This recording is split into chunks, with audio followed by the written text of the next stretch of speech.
Today, guys, we're doing another episode of Real Cars versus GTA 5 cars. We're going to be taking a look at 4 vehicles from the Los Santos Tuners update and comparing them to their real-life counterparts. The vehicles we'll be taking a look at today are the Jester RR, the ZR350, the Comet S2, and the Dominator ASP. 4 phenomenal vehicles that all look really amazing, but I want to sit them right next to their real-life counterparts to see how similar they truly are. And I have high hopes because these things look outstanding. Rockstar's been doing a great job recently with adding cars and making them look much more realistic. But with that said, I hope you guys go on to enjoy the video. Giveaway link is down below in the description if you want to enter. And with that said, let's get into it.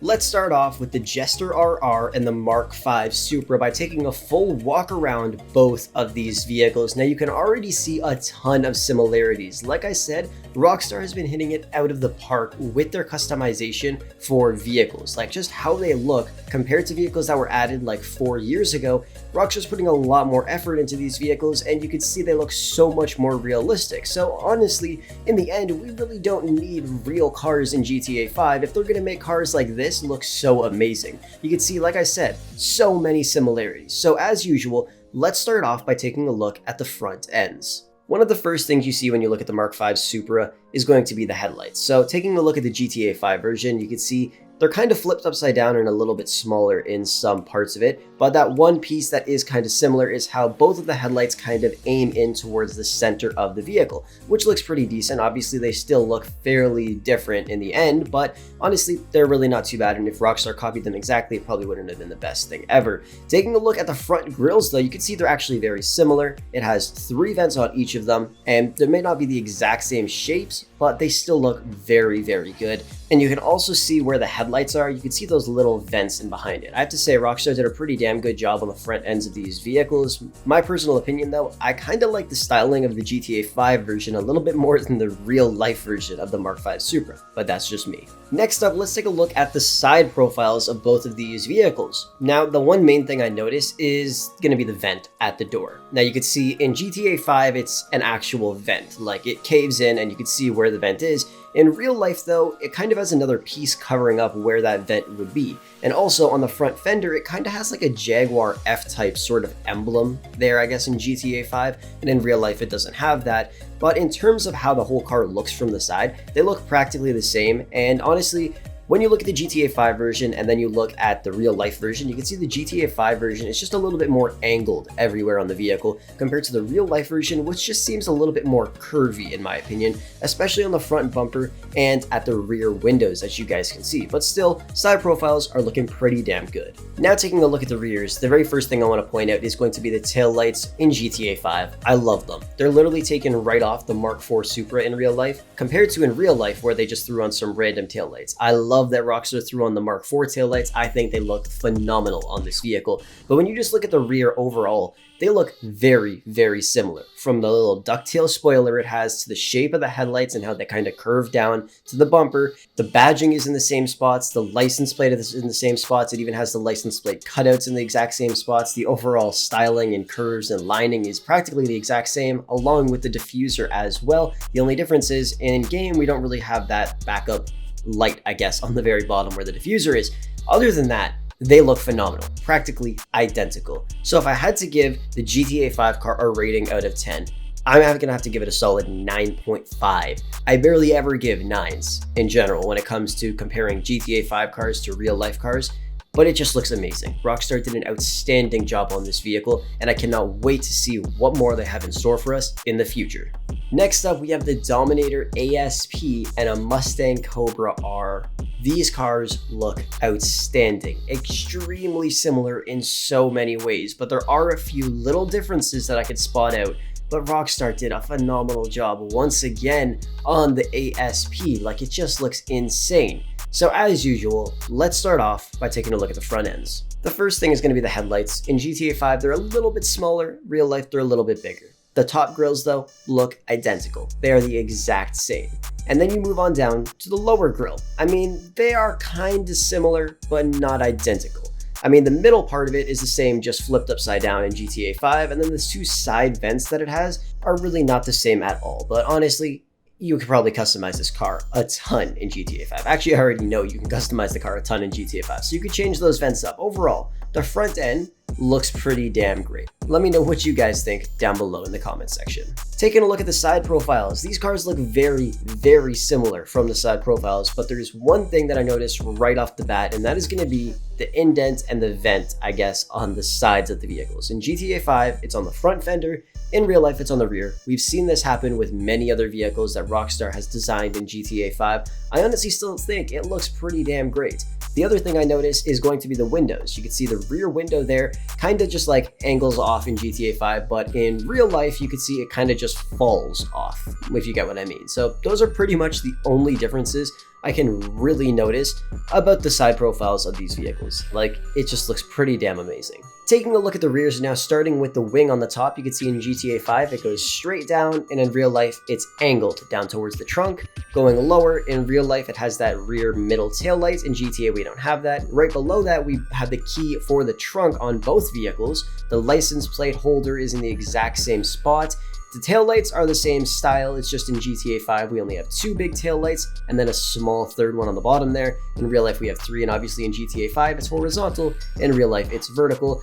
Moving on down a little bit lower, you can see it says Dominator in big letters in GTA 5, and in real life it says Mustang in big letters. Moving down a little lower, we got that little vent at the bottom as well. In GTA 5 it's a bit bigger, and in real life it's a little bit smaller, but they still look practically identical. So in terms of a rating for this vehicle, it's going to be a 9.5 out of 10. I'm never going to give a 10 out of 10 rating unless Rockstar literally copy and paste an exact car into GTA 5, because it has to be flawless. But these cars are pretty damn amazing still. Like, they look extremely similar. And once again, Rockstar has done an amazing job at recreating this Mustang in GTA 5 Online. Let me know what you guys think of it down below in the comment section, and let's jump into the next car. Next up, we have the ZR350 and the Mazda RX-7. Once again, Rockstar did an outstanding job on the ZR350. It looks very, very similar. There's a few very minor little differences that I can notice between these two vehicles, but the majority of it looks practically the same. So as usual, let's jump into it, starting with the front ends. First off, the headlights, practically the exact same. The lights directly below it, in GTA 5, they're more rectangular, and in real life, they're more curvy. Below that, we have the vents and the middle grille. They both look the same. They're both smiling, they're both happy. It looks outstanding. Rockstar did an amazing job on the front end of this vehicle. The only thing I really noticed is the lining on the ZR350 in GTA 5 looks very, very fake. It looks like someone just drew it on with a pencil, compared to in real life where you can really see where each piece of the body connects to the other pieces. And that's one thing that just kind of bugs me. It just looks really, really fake in GTA 5 compared to in real life. But other than that, the cars look outstanding, and they look very, very similar in terms of the front ends. Next up, let's take a look at the side profiles of both of these vehicles. Once again, honestly, it's the lining that kind of bugs me. It just looks really flat and plain in GTA 5, while in real life, it looks a little bit more 3D, if you get what I mean. I don't know, the one in GTA 5 just looks really 2D from a lot of different angles.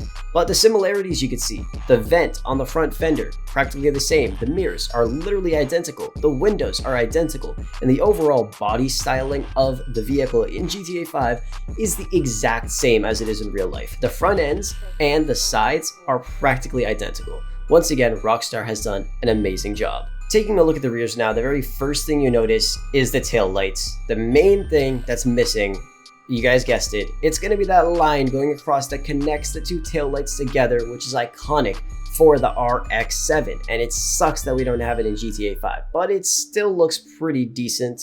I guess you could honestly say it kind of looks like the RX-7 Velside, I guess, kind of, but not really, because that one has much smaller taillights. But in terms of looking at the taillights, though, at least it still has 3 bulbs, just like the RX-7 does. And then taking a look at the rest of the vehicle, I mean, it's practically the same, except for those other 2 little lights it has directly below the tail lights. Other than that, they're practically identical, even the rear windshield. So if I had to give this vehicle a rating, I would give it a solid 9 out of 10. Now, the reason why I gave it a 9 out of 10 is because obviously it looks very similar. I would have given it a little bit more if Rockstar was able to integrate that tail light just a little bit more into GTA 5, because since it doesn't have that, it really throws off the rear end of the car in general, because that's pretty much the main thing you see when you look at a rear of the RX-7. And the front ends, you can see they look very similar there. It's just in GTA, it's just a little higher up and not as sloped as it is in real life. But the car still looks phenomenal. There are a few things they could have done a little bit better, but overall, it still looks really, really amazing. By the way, be sure to check out DigiZani. They'll hook you up with tons of discounted games, gaming accessories, discounted gift cards, and in-game currency for dozens of your favorite games. Don't forget to use code Frolics at checkout for a 10% discount. And finally, we have the Comet S2 and the Porsche 911/922. Honestly, these cars look amazing. They look very, very similar. I absolutely love the look of the Comet S2 and also the Growler in GTA 5. So as usual, let's start off by taking a look at the very front ends. The very first thing you notice is going to be the headlights. They look practically the exact same. Obviously in real life, it's a little bit more detailed in terms of the bulb work inside. Moving on down just a little bit to the lower part of the bumper there, they look the exact same. The overall shape is practically identical, except in GTA 5 on the bottom part, you can see it doesn't really cave in right in the middle, unlike in real life where it just caves in a tiny bit, making it look somewhat like a dog bone or like a dumbbell, if you get what I mean. But honestly, the front ends look outstanding. They look extremely similar. Practically everything else is the exact same because there really isn't too much to the Porsches. Like, they're fairly simple looking vehicles, but they still look outstanding. Next up, let's take a look at the side profiles of these vehicles. They look very similar. Once again, like I said, it's a Porsche. There honestly isn't really too much to it. They look identical. The windows look the same. The doors look the same. Like I said, there really isn't too much to Porsches on the sides, but they look practically identical. In my opinion, the one in GTA 5 looks a little bit nicer than the one in real life, but that's just my opinion. And finally, the rears. Taking a look at this, they look pretty great. You see how that tail light in the middle is? I wish Rockstar just did something like that for the RX-7. It still looks practically the same. It's a little bit thicker in real life and it's a little thinner in GTA 5, but still the same style and concept is there. If they did that with the RX-7, it would have looked phenomenal. Taking a look a little bit lower down to the bottom part of the bumper, you could see the styling and concept, I guess, is there, but in GTA 5, you could see where it kind of caves up a little bit, and in real life, it just does not do that. And then taking a look at the engine bay, obviously in real life, it's a lot more detailed. In GTA 5, it's not as detailed, but still it's in the exact same spot, and it looks pretty damn good. So if I had to give this car a rating out of 10, I would give it a solid 8.5 because honestly, there really isn't too much to it. It's a fairly simple vehicle to recreate, and I feel like Rockstar could have done just a tiny bit better, but at the same time, really there isn't too much ways to work around it. Like, you can't copy it exactly, you got to make some things different, so it still looks pretty damn amazing. If they fixed that bottom part of the rear bumper, I think it would have been practically perfect. So I'd say an 8.5 is a pretty decent rating, but honestly, out of every single one of the videos I've done in this series, I've never given more high ratings in my life to a set of cars in one of these videos. All of the cars look outstanding in this update, and these four look amazing, especially compared to the real life counterparts. Let me know what you guys think of them down below in the comments section, and if you want to see another episode of this, taking a look at some of the other vehicles from the LS Tuners update, be sure to drop a like on the video. Anyways, thank you so much for watching, I hope you enjoyed it, and I will catch you guys in the next one.